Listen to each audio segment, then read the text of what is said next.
Clasico, you're very, very interested. And Red Coco radio Sony TV say Mimisru and a mamba and I'm scared and I've run away.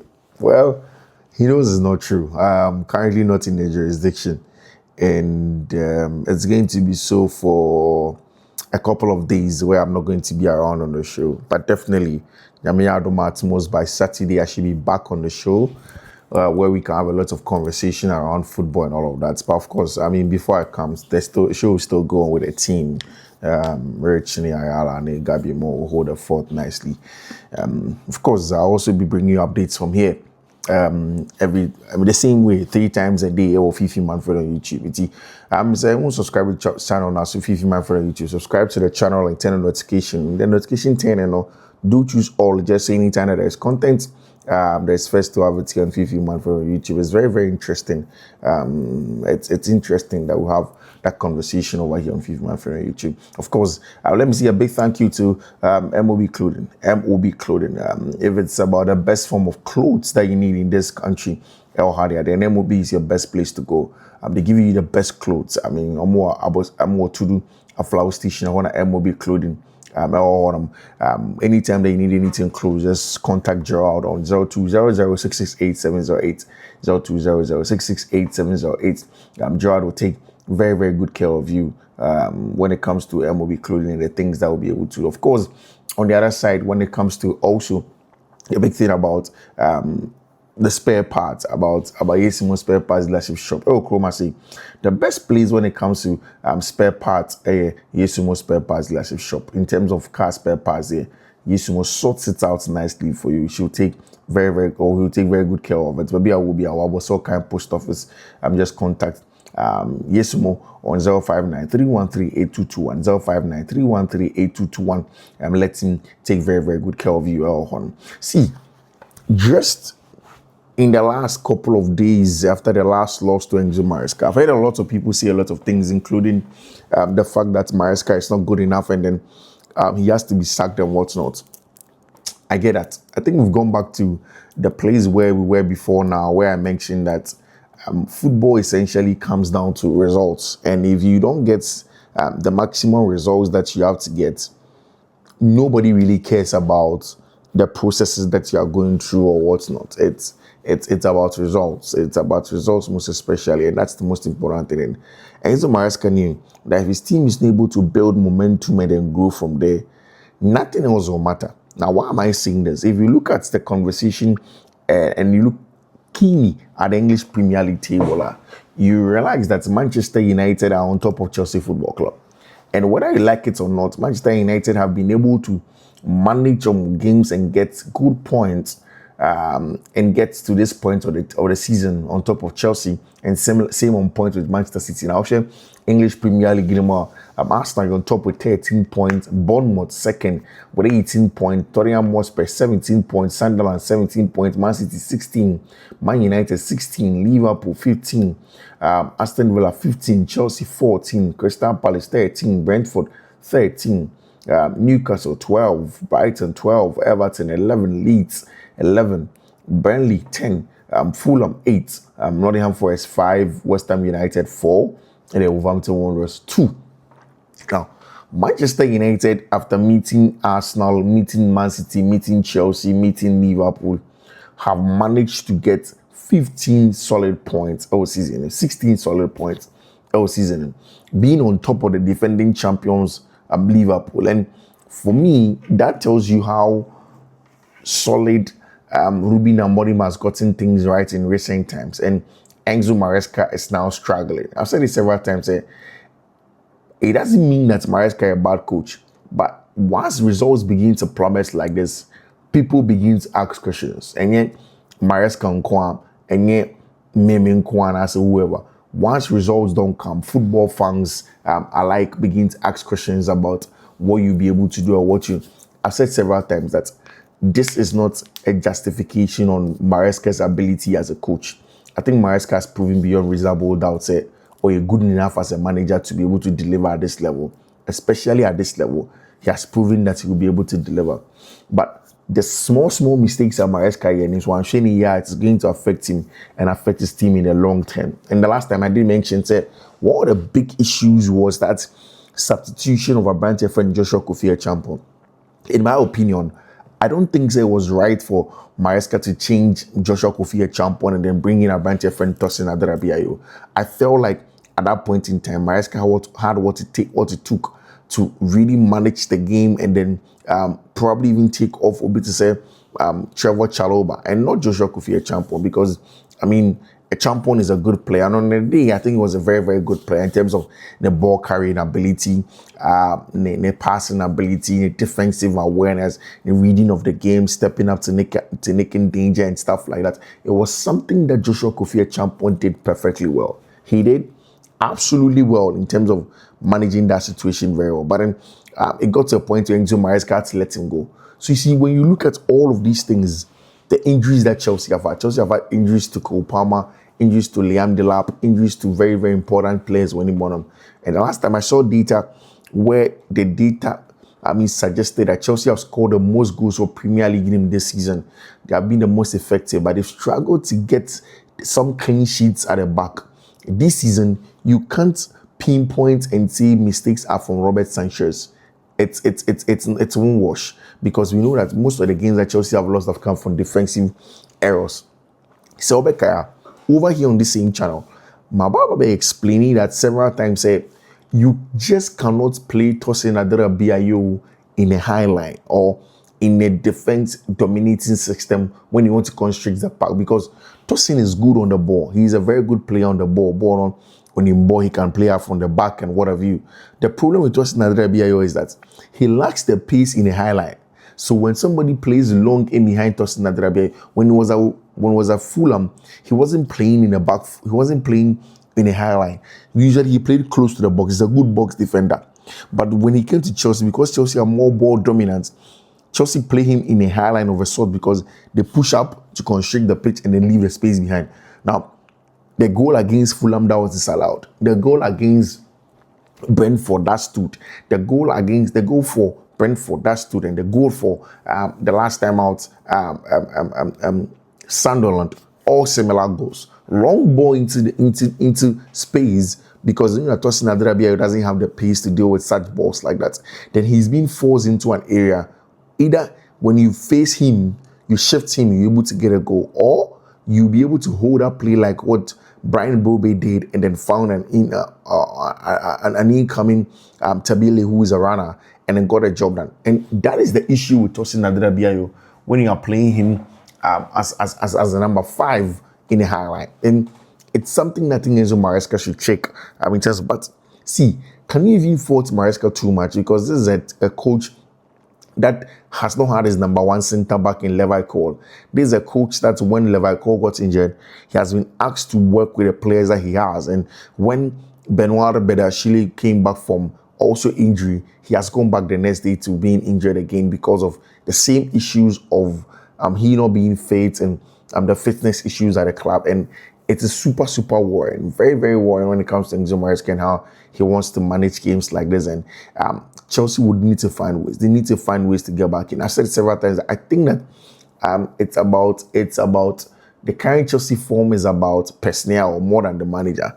Personnel in the sense that it's clear that the attack is punching above its weight even before Liam Delap comes in. I think that Liam Delap retaining in that game in this week is going to be very important, because once Liam Delap gets back into the team, Yami Admochina against Wolverhampton Wanderers, what it means is that Chelsea are going to have a striker that's going to be the hold-up player that's going to be able to stand up to other attackers and stuff like that, and it's going to be important. The last time in the English Premier League, when against Sunderland, when McGee started, you could tell that against a back three, it's a different story altogether. McGee was not really the guy that can play and hold up as much as he can in a back three. Yes, against a back 4 against Nottingham Forest was okay in patches, but then against a back 3 is a different story. And that is why you want to have in Liam Delap. In Liam Delap, you can vary your build-up. You can go long into Liam Delap. You can go into the channels where you run it and then hold up play and bring other players into play, which is very, very important. And that's exactly what Chelsea should be aimed at doing in terms of there are players that are going to bring in. I mean, if it's about just suitors for Enzo Maresca, there are lots of teams. I mean, Juventus, I said the last time, are big on Enzo Maresca. They would want to push for him. But then again, Chelsea don't want to let a branch friend Enzo Maresca go. They believe that he's an important player for the club. And now the 26-man shortlist for the 2025 FIFA Pro Men's World 11 of the year was out. And he had just one Chelsea player in there. Less than a buyer, not Chelsea player back. And then in the moment, it was a branch friend Cole Palmer who was in that list. Of course, still out for some 4 to 5 weeks still. Cole Palmer is going to be out. It means that all through even November, Cole Palmer is not going to play. Chelsea is expecting Cole Palmer to return somewhere in early December, where most likely he's going to be able to play consistently. That's exactly what they are saying about Cole Palmer and his return to the team in terms of how, when he comes in to come and play the football, what he'll be able to do. It's just about he coming in to come and play, and it's going to take about 3 or 4 weeks for him to come in and get the job done. I think Chelsea are going to be fine. I think that when it comes to getting the job done in terms of getting top 4 this season, is going to be much more easier. Still, Chelsea are not there yet to compete for the English Premier League title, but yeah, I expect them to qualify for the top 4 much more easier over the game. But people will not talk about the impact of the goal that was caused by Estevao Willian. Estevao Willian picked up the ball in a very tight area, wanted to dribble past 2 or 3 people. He lost the ball in the opponent's box, and then the next thing is, a long ball into the path of Brian Bobby. That made a difference for Team and Friend Sandal. And for me, those are the nitty-gritty. Sometimes when people say, oh, why is Enzo Maresca not starting Estevao Willian? I didn't know Estevao Willian, no Estevao Willian in Mobia. I go back and I tell them that you need to be patient with the young boys. You need to be patient with very, very young boys who are coming in and trying to play their football and deliver at the top level. It is just not easy. It hasn't just happened straightforward like that. All of these things do take time. All of these things do take time. And it's about taking time, then things like that. Of course, Chelsea next English Premier League game, a Tottenham Hotspur match on this weekend. And then, of course, there's going to be Manchester United. Also, that's going to go on after that for Tottenham Hotspur and Arsenal. Very, very important set of goals. Most goals conceded in the Premier League over the last 3 games. Liverpool have conceded 7. Nottingham Forest have conceded 7, Brighton conceded 6, Everton conceded 6, Crystal Palace have conceded 6. When it comes to the most goals conceded in the last few games, the injury of Cole Palmer, Levi Cole, I think is understated by a lot of Chelsea fans. I think some people underrate how good Cole had become before the injury. He was top consistent for 4 months straight. It looked like everything was finally coming together at the back for Levi Cole, and all of a sudden there was an injury for our branch friend Levi Cole. And I think that really, really did affect Chelsea in itself, especially the organizational ability of Kita Wechorum, the physicality to really that he had learned the ropes, and of course the ball playing ability was brilliant. But then again, it's something that Levi Cole really did not have it over there. Arsenal became just the second team to reach 700 Premier League wins in English Premier League. Right now, Arsenal are the team to beat in terms of everything, defensive, attacking, every phase of play. Arsenal are the team to beat. 5 games ago, Manchester United were 14th in the Premier League with 1 win. Now they sit just 2 points out second after winning 4 out of their last 5 games. Very consistent performance from Ruben Amorim in the match. I've said it several times that Amorim seems to be getting the things right. The transitional threat is getting fine. It's about sustainability. How sustainable are his methods when it comes to English Premier League? If he's able to get his methods to be very sustainable, then things are going to be going over there. After this weekend's results, Arsenal now have 66.35% chance of winning the Premier League, according to Opta Supercomputer. 66.35% chance of winning the Premier League, according to Opta Supercomputer. That is what is going to. That is where Arsenal are right now in terms of their style of play and how they are going to play their games and stuff like that. That is where Arsenal are in terms of the things that they want to go on and go and do our English Premier League. I said it several times. Arsenal seem to be the team to beat right now. More quality of play across all competitions, the quality of play, how well they are playing in English Premier League, very, very solid. Of course, the most informed team. You can't mention any informed team today and not mention Manchester United and Ruben Amorim's team. People within Barcelona think that Madrid media have orchestrated a campaign against Lamine Yamal because they are scared that he will torment them like Messi for more than a decade. See, I've said it several times that nobody has orchestrated anything against Lamine Yamal. Immediately, Lamine Yamal began to go onto Instagram to post the things that he was going to post there. He should have known that there are going to be consequences. I mean, consequences doesn't mean that he's going to get hurt or somebody will beat him. Consequences mean that when things actually do not go as he wanted to go, people will come after him. People ask questions of him. People will ask questions and even question the talent with which he still broke the scene with. It's human nature. And once Lamine Yamal believed that he could become the things that he had become. I mean, when you are going to play in a Grand Clasico and you go onto your Instagram and you tell everybody that you are a very good player and you do the things that you do for your family and where you come from. I mean, that is literally you putting pressure on yourself. Whatever the journalist, wherever and whenever the journalist aired the interview, that's no matter. What matters is that Lamine Yamal was in that interview. He said the things that he said. Whether he said it 50 years ago or 10 years ago, nobody cares. At the end of the day, like I said, every journalist will air them the interview at a time where they think that's going to be beneficial. They won't air it when it's irrelevant. They air it at the time where it's relevant. And relevance and timing in news and information is very important in the journalism business. So that's exactly what Lamine Yamal was able to. That's exactly what Lamine Yamal was able to go into a conversation, and that's where he put himself there. I don't think Madrid particularly have instigated journalists against Lamine Yamal. No, I don't think that anybody will instigate any journalist against Lamine Yamal and the things that he brings into teams. I mean, however, I think it's important for Lamine Yamal to understand, like I said, that everything comes with its consequences, and he's just only bearing the consequences of the things that he had said, the confidence that he has, and of course the quality of football that according to Sport, he said Barcelona want Lamine Yamal to forget everything that has been happening in the media recently and focus on recovering from his pubalgia and then the best form on the field of play. Of course, obviously, I mean, that's exactly what Lamine Yamal has to do. He has to focus on the form on the field of play. That's exactly what Lamine Yamal has to focus on. He can't go and focus on other things when it comes to things that's going on social media or the thing that's not going on social media. The focus has to be on what is going on the field of play, because that is what matters most. That is where Lamine Yamal will be able to do Lamine Yamal. That is where he will be able to deliver and play his football. If it's about just what is going to go on in the media, then Lamine doesn't even have to talk because he's not a media person.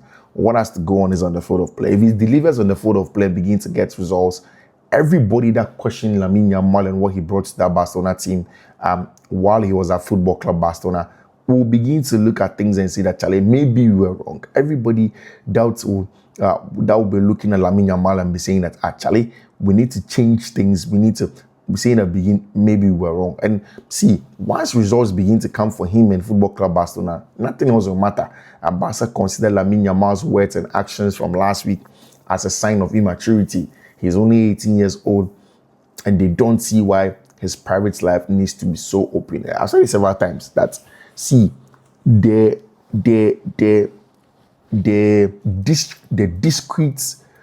discreet you are with your private life, the better for you. And I'm saying this because there are a lot of things you don't want to put out. There are a lot of things that you want to manage yourself. There are a lot of things that you don't want others to know, because only you understand. Only you can manage these things better. Once they're in the public domain, now people pick them apart. It's important. It's just like two people who are married and then they have all of their marital disputes in the public domain.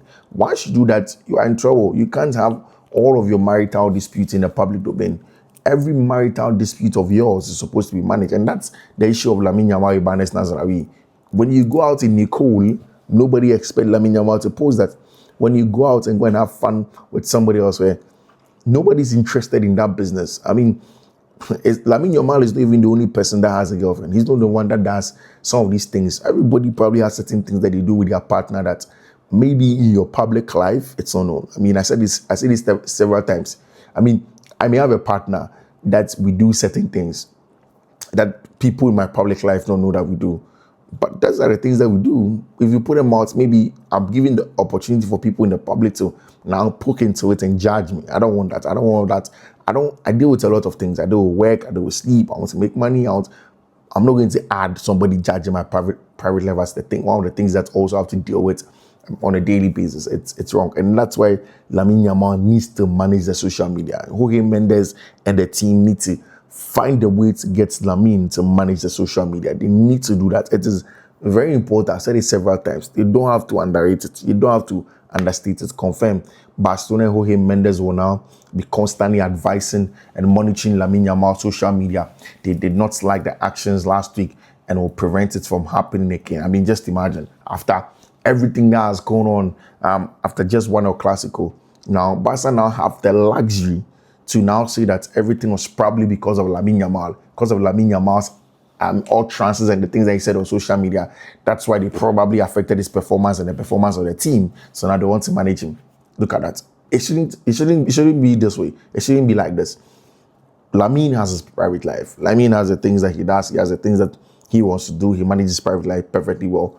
It should not be like this. Lamine should focus on his football. Let the talk about him be about his football. And says, I want to talk about me and my job to be about just the football that I talk about the analysis I give, not about something else I want to do elsewhere. And this is where the issue is. Now, they have to go into that crunch meeting and then find ways to deal with the issue of Lamine Yamal Ibanez Nasri. Barcelona board members heard that some Real Madrid players asked to play in the left wing just to be able to foul Lamine Yamal. Oh, Charlie. I mean, this one is a little bit extreme, but of course, coming from sport, just in Barcelona did not like Lamine Yamal's words before the Clasico. They consider it gave Madrid players an extra motivation. Obviously, it would.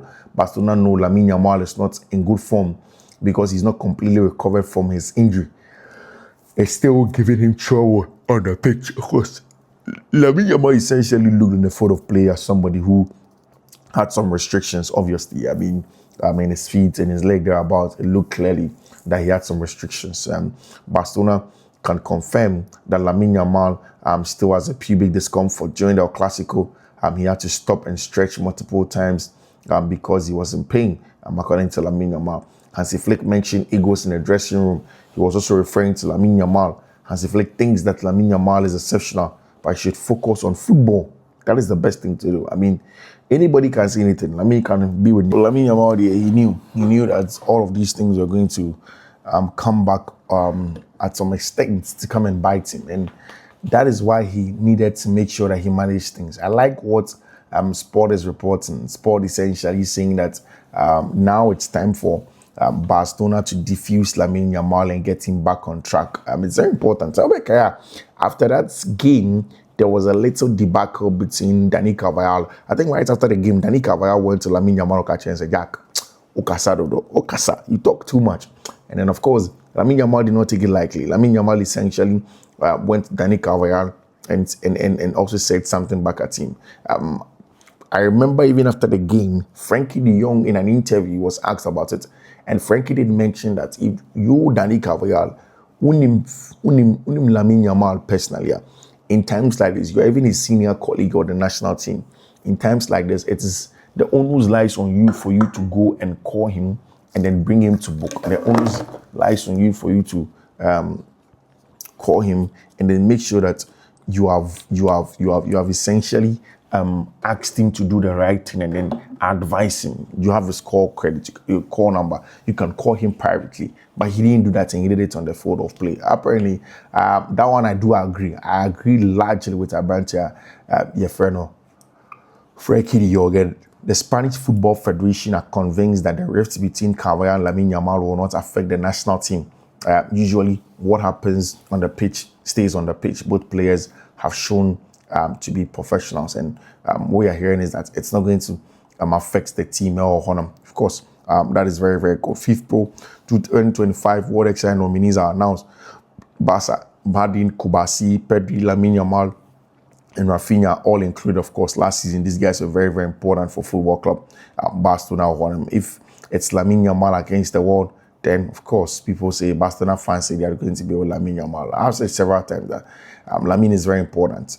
Diffusing Lamine, getting Lamine back on track, that is the goal for Football Club Barcelona now. If you put your public knowledge, your private life, certain parts that it's not for anybody, it's not meant for public consumption. If you put it out, then be sure to know that people are going to judge you based on all of those things. Be sure that people are going to judge you based on the things that you're putting out for public consumption. That's exactly what people are going to say, because that's exactly what it is when it comes to some of these things.